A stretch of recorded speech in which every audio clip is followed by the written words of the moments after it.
A man showed up at our door, saying my daughter ran off without paying $3,000 at his fancy steakhouse, said Bill.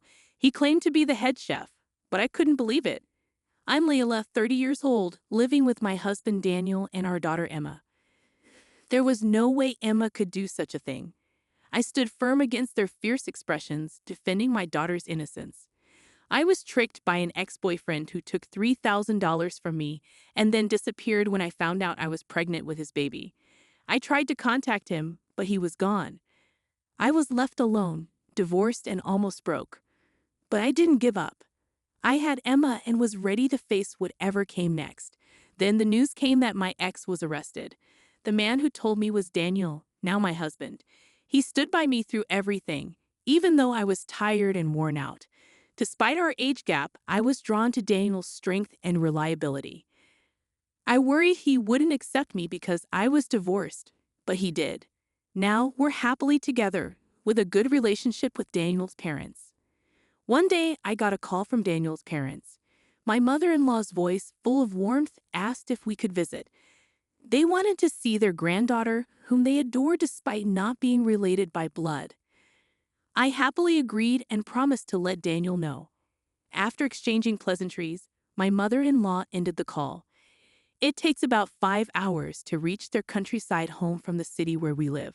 When Daniel returned home in the evening, I excitedly told him about the invitation from his parents.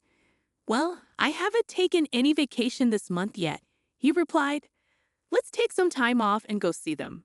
I'll ask my boss if we can have a few days off in a row," Daniel suggested eagerly, dialing his boss for permission.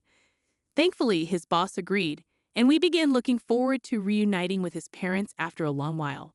However, on the day of our visit, Daniel suddenly had to work. "You go ahead. I'll join you as soon as I'm done. It might be late, possibly not until tomorrow morning," he explained, kissing us goodbye before heading to the office. I quickly informed my in-laws about the change of plans and then embarked on the journey with my daughter. As soon as we arrived at my in-laws' house, they welcomed us warmly, and we settled in comfortably. They were eagerly awaiting Daniel's arrival. The next morning, my in-laws went about their usual routine, heading to the barn. I offered to help, but they insisted I relax and enjoy my visit, so I stayed behind, waiting for their return. Suddenly, the doorbell rang too early for Daniel's arrival. Assuming it was a neighbor, I hurried to answer it. "I'm coming," I called out, opening the door to find a stern-looking man in his 70s standing there. He glared at me and then demanded, "I own the local steakhouse. Your daughter ate there and left without paying. You owe me $3,000. His words caught me off guard, and I blinked in surprise. He went on to explain that a young girl had visited his restaurant the previous night. Despite being warned that it was too expensive for her, she consumed $3,000 worth of food and drinks before leaving without paying. He claimed she was my daughter and insisted that as her parent, I should foot the bill. I shake my head, trying to explain, but he's too angry to listen. "Can I know your name?" I ask. "It's Ethan. Now pay up," he snaps back. "I need to check with my in-laws if they know you," I respond. "What? Shouldn't you be paying me instead of wasting time?" "Yes, but please give me a moment." I ask him to wait and quickly call my in-laws to confirm something. They respond fast, revealing a surprising fact. Trying to keep my composure, I turn to the man. "I can't pay you," I tell him. "What? You don't care if my business suffers? If you don't pay, I'll call the police," he threatens. "Please, let's try to sort out this misunderstanding," I plead. "There's no misunderstanding. I got her name when she dined," Ethan insists, reaching for his phone to call the police. A policeman happened to pass by, and the steakhouse owner flagged him down to explain the situation. The officer approached me with a stern look and said, "Can we talk?" Confused and intimidated by his gaze, I didn't know what to do. "Your daughter is suspected of dining and dashing. If things remain unresolved, we'll have to take her into custody," he informed me, insisting that I hand over my daughter immediately. "No, there's been a mistake. My daughter wouldn't do such a thing." I protested, but the officer remained firm. Sensing the tension, the steakhouse owner intervened, offering a compromise. "I'm not heartless. If you can pay, I'll forgive her. After all, we're neighbors, he said, looking at me. Are you sure about this, Ethan? The officer asked. Of course. She's just a young girl. It's an honor she wanted to eat at my place, Ethan replied with a laugh. The officer then presented me with an option. Ethan is giving you a way out. Pay the $3,000 bill and he won't press charges.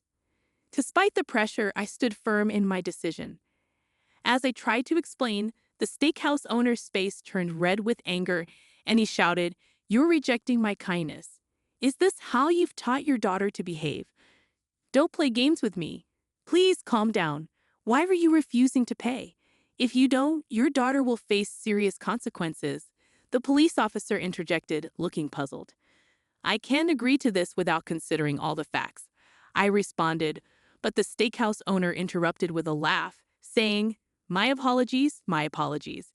Are you saying you don't have $3,000 on you right now? No worries. We all forget things as we get older.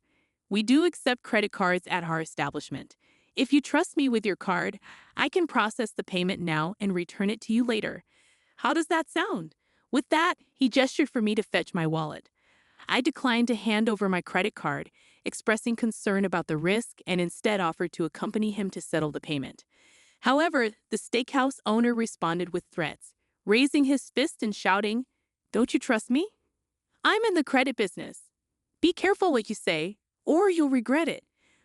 When I insisted on accompanying him, he became agitated, yelling, You're disrespecting me. I have connections with influential organizations. If you can't pay, I have ways to make you pay $3,000. That's why I've involved the police. Shocked by his words, I looked to the police officer for assistance, but he avoided eye contact, feigning ignorance. Officer, did you hear that? Is this allowed? I asked, seeking help. The officer avoided the question, stating, I didn't hear anything. Just pay the money and everything will be resolved. Layla, just follow instructions. The officer insisted sternly. I was stunned. How could a police officer say that? I felt bewildered as the steakhouse owner continued to intimidate me with his threats. Most people would give in to their demands to avoid trouble, but I couldn't bring myself to do it. Aren't the police supposed to protect citizens? Why are they siding with him? Despite my desperate pleas, the officer remained silent, refusing to intervene. Feeling helpless, I turned to the steakhouse owner. Why won't you listen? He growled, glaring at me. It's not that I'm not taking you seriously. I can't believe I'm in this situation. I thought to myself, steadfastly refusing to comply, but neither the officer nor the steakhouse owner seemed willing to listen to reason. As I pondered my next move, a taxi pulled up outside our house, and my husband stepped out, looking puzzled. What's going on? Who are these people? He asked, bewildered. Sir, your wife needs to take responsibility. Let me explain, the officer began, but my husband's expression quickly changed to surprise as he listened. Then, with a mischievous grin, he seemed to understand everything. Sorry for the confusion. My apologies. By the way, officer, which department do you work for? Can I see your badge? My husband inquired suddenly, catching everyone off guard. The officer hesitated but eventually produced his badge from his pocket. This looks suspicious, my husband remarked, causing the officer to start sweating nervously. Daniel chuckles and says, Just kidding. The police officer, visibly relieved, manages a forced smile. Daniel then asks about the officer's department and rank. Is that necessary right now? The officer responds nervously. I'm just curious, Daniel says. I'm a constable stationed at the police box. The officer answers. Ah, I see. You must be new around here. Thanks for your service, Daniel replies politely. Yes, I'm still getting acquainted. Would you mind if I contact your station? Can I use the name on your badge? Daniel asks, pulling out his phone. Before he can proceed, the officer interrupts. Before we get into that, can you tell me if you're able to pay for Ethan's bill? He urges Daniel for an answer regarding the payment issue. The steakhouse owner, Ethan, appeared taken aback by my husband's assertiveness, his earlier aggression dissipating. You're the husband, so take responsibility, Ethan insisted. Yes, but I don't have a job that pays that much, Daniel responded calmly. That doesn't excuse dodging your bills, Ethan retorted. Unperturbed, Daniel shrugged. Anyway, he continued, can you tell me your gun's serial number? Ethan looked confused. Why? He asked. It's a standard verification method, Daniel explained. Knowing the number doesn't pose a risk. It's widely accepted. The police officer, also puzzled, questioned Daniel's request. Is that so? He inquired. Observing their reactions, my suspicions grew stronger. By the way, Daniel interjected, giving them a stern look. Would you like to hear my take on this dine and dash incident? They both seemed puzzled by his unexpected suggestion. In conclusion, you're a phony cop trying to run a scam with that old man, my husband accused, catching them off guard. Do you have any proof? They retorted. Then prove I'm wrong, my husband challenged. Turning to me, he said, Lee, bring her here. I rushed to bring our precious child forward, positioning her in front of us to prevent any harm. Daniel stood protectively between us. My daughter is only 1 year old. She can't even walk, let alone dine and dash, he asserted. The two were stunned, mouths agape. That's impossible. Is that really AITA Taylor? Ethan questioned. Of course. I'm only 30 years old. When else could I have had my first child? I countered. Ethan, visibly shaken, took a step back, exchanging a glance with the police officer who nodded in agreement. It seems there's been a mistake. Sorry for the confusion, they stammered, preparing to leave. Daniel intervened, blocking their escape routes as they attempted to leave. I retreated to the entrance, observing through a gap in the door. Can you step aside, please? The officer demanded. No, we won't let you go. You might be scammers, and we won't allow it, Daniel countered firmly. Don't try to intimidate us. I'm a police officer. If you don't move, I'll arrest you for obstructing an investigation, the officer threatened, attempting to push past Daniel, but he swiftly moved to block him again. I apologize for not introducing myself earlier. I'm Daniel Taylor, Chief Inspector of the New York Investigation Division, Daniel announced, revealing his genuine police badge. Unlike the officers, Daniel's badge gleamed with authenticity. Who's the liar now? I'm the real deal, he declared confidently. Whether you're genuine or not, you've engaged in fraud, correct? It's a disgrace for someone in law enforcement. Do you even understand the role of the investigation division? Daniel pressed. What are you talking about? You're clueless about the investigation division, he continued. The division handles complex crimes like fraud, embezzlement, counterfeiting, election violations, financial crimes, defamation, and high-tech offenses. In simpler terms, it deals with criminals like you, Daniel explained sternly.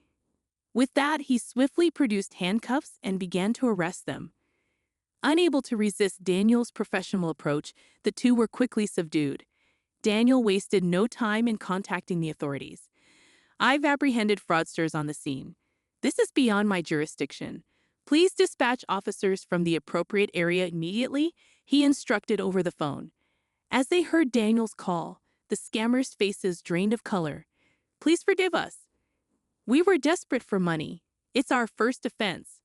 Please let us go, they pleaded. Just then, my in-laws arrived with the police. Are you all right? Sorry for the delay. This guy was terrible at explaining things. My in-laws apologized. It's all right. Wait, you're here too. What a relief, I responded as they embraced me and our daughter. I had been on edge throughout the ordeal, but finally, I could relax and exhale a sigh of relief as the two fraudsters were escorted into a police car. Initially, I had suspected only the old man to be involved in the scam. When I phoned my in-laws, I inquired if anyone named Ethan resided nearby. They were unfamiliar with the name, having lived in the area for years and knowing all the residents. Their lack of recognition confirmed that this Ethan was not a local. Moreover, considering my daughter's age of just 1, it was implausible for her to have been involved in any dine and dash scheme. Though I hadn't explicitly requested it, my in-laws grasped the urgency of the situation and promised to summon the police. While awaiting their arrival, I felt a surge of tension, resolved to safeguard my daughter. I had sensed something amiss with the police officer from the moment he appeared. As our conversation progressed, my distrust towards him only deepened. Although I lacked concrete evidence initially, Daniel's interrogation ultimately confirmed my suspicions of his falsity. Thankfully, Daniel's presence had averted a potential disaster this time. However, the thought of what could have transpired in his absence sent shivers down my spine. I'm truly relieved that everything ended safely. With Daniel's assistance and the local authorities' involvement, the case regarding the two fraudsters was swiftly resolved. Upon investigation, it became evident that numerous charges awaited them. Daniel recounted the details to me, wearing a mixture of sadness and anger on his face. Surprisingly, it turned out that these individuals were not affiliated with any organization, and their exploits garnered nationwide attention through the news. Thanks to Daniel and my considerate in-laws, I was able to spend an extra day at their home.